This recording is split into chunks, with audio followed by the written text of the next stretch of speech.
Now that I'm facing death, I no longer fear it.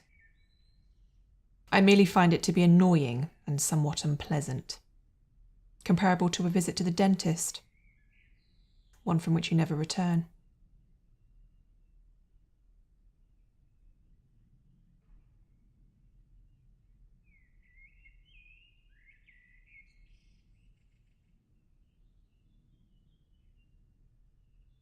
If you're lucky, you won't ever face death. It'll grab you in your sleep, or if you're into that kind of thing, while you're enjoying overwhelming feelings of pleasure. If, like me, you are given a deadline, so to speak, you shall have to live with it day after day. It will constantly be right around the corner, hovering over you and closing in with its cold, dark shadow. Its scent scaring your closest friends away, because they don't yet know how to look death in the eye. It will keep you up at night with its snoring. It will distract you constantly. Its annoying sighing and those greasy omelettes.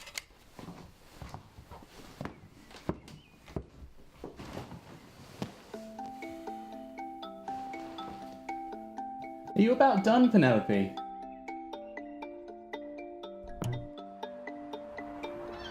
Death represents the opposite of life. He serves only one purpose, to take life from others. Perhaps because he has none of his own.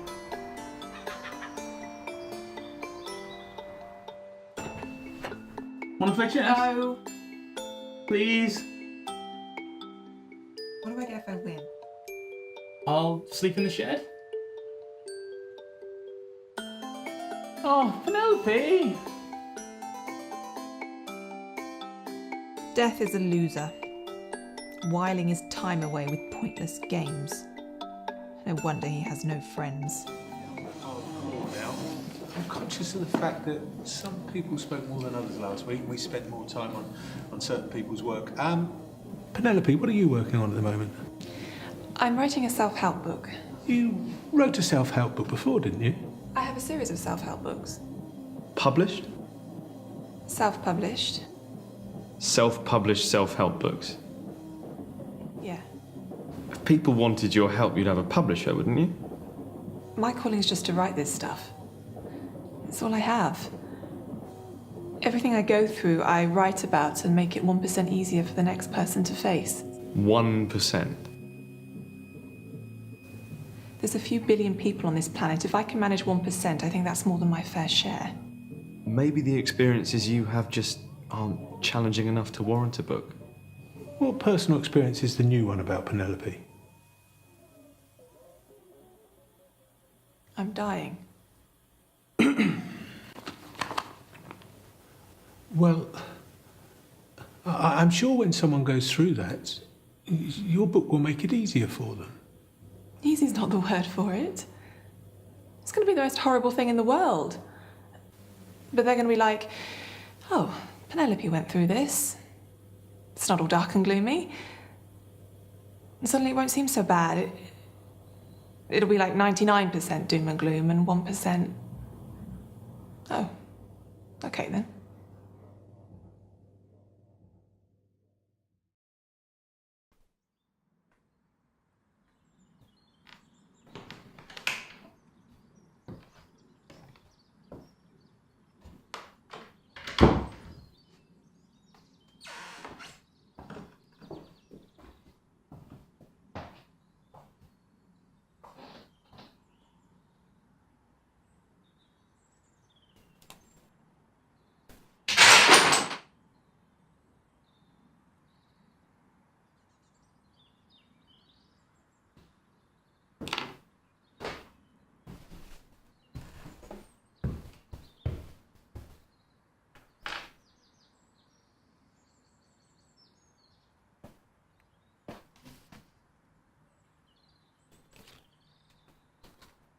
Why don't your books have pictures? Because they're for adults. Well, maybe they should just have pictures, without any writing. I think the writing's where you're losing the reader.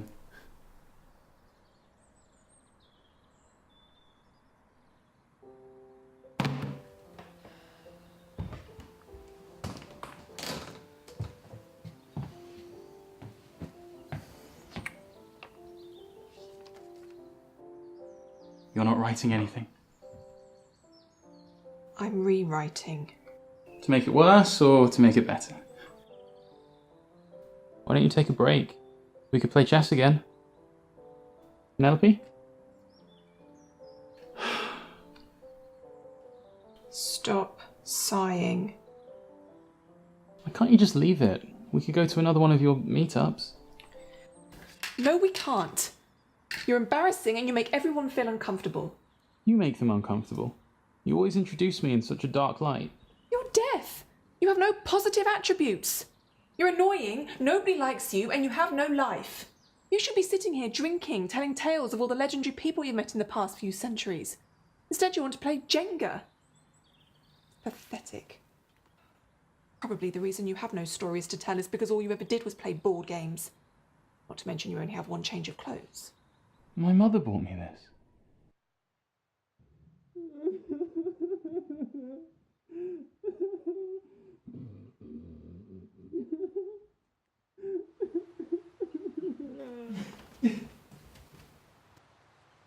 Death?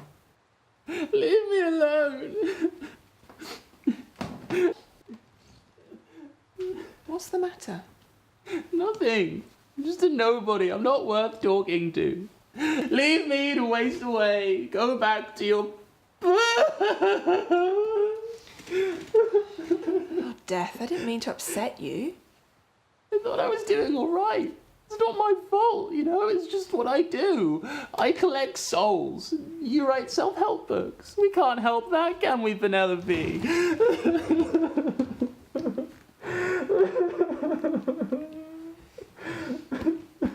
There. I just want people to like me, to enjoy my company. That might be a bit of a stretch. Then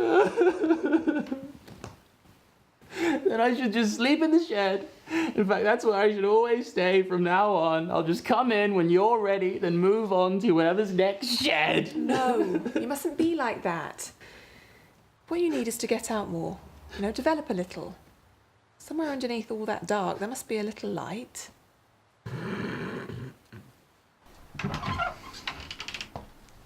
Here. It belonged to my ex-boyfriend. I think it might suit you. I like that one.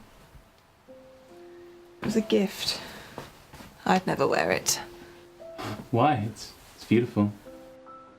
Not quite sure what you're going for there, but okay. You thought about a nickname for yourself? How about Jessica? Not sure it suits you. Really? I've always quite liked that name. Well, what about Richard?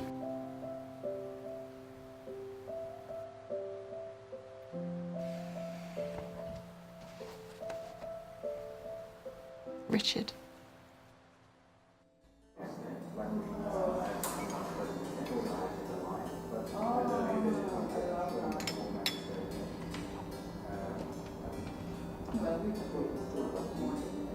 I don't usually come to these places. You should. Some of them even have board games. Well, why didn't we go to one of those? Because I want you to talk to people. Go and introduce yourself to her. What would I say? I have no business with her. She's fed up and looking for an excuse to procrastinate. Tell her you think her hair looks good in this light. I'd really rather not. Why don't we work on your book together? Go.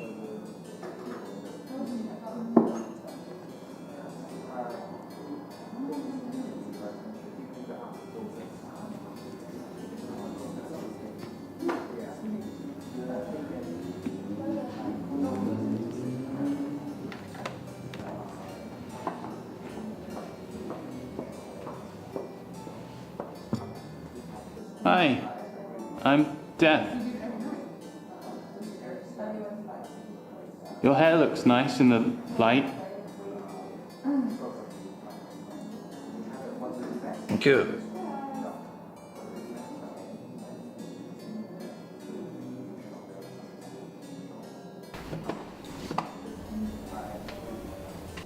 don't like this, Penelope. It's okay. I have a better idea. Do you have to go? I have to go, Paula.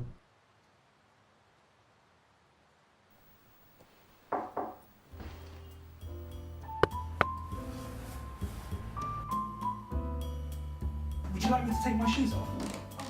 Go straight in. Oh, hello. You must be Richard.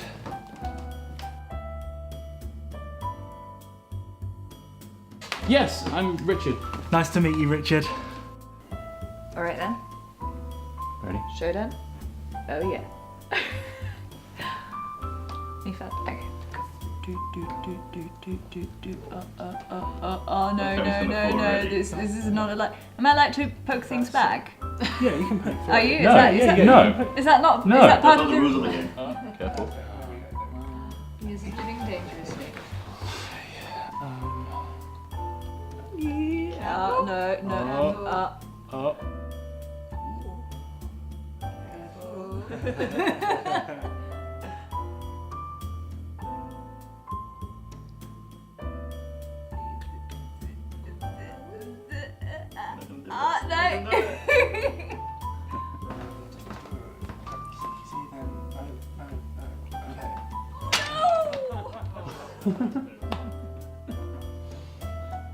I should get on with some work.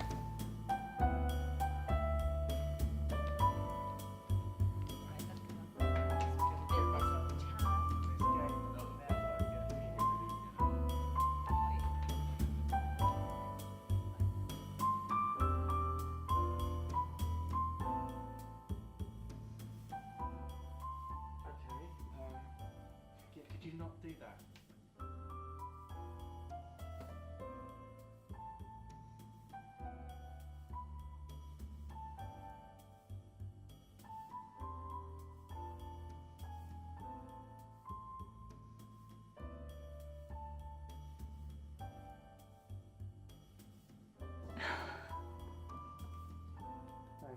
Are you the organizer? I am. Thank you. It's a great meetup. No worries.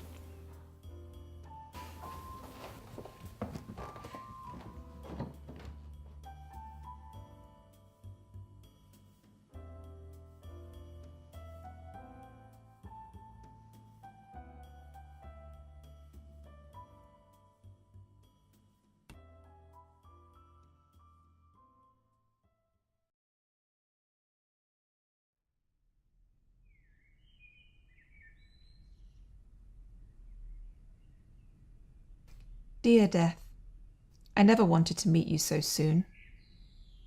I admit at first that I hated you and I wanted you to go away.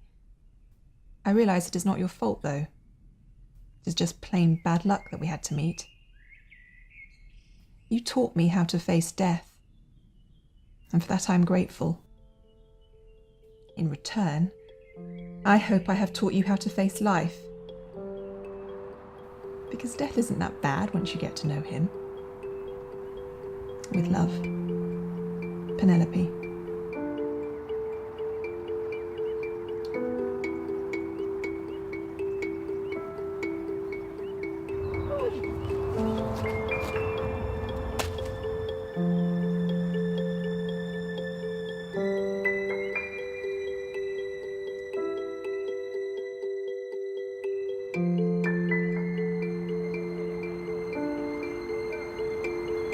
Hi, I'm Richard. Oh, okay then.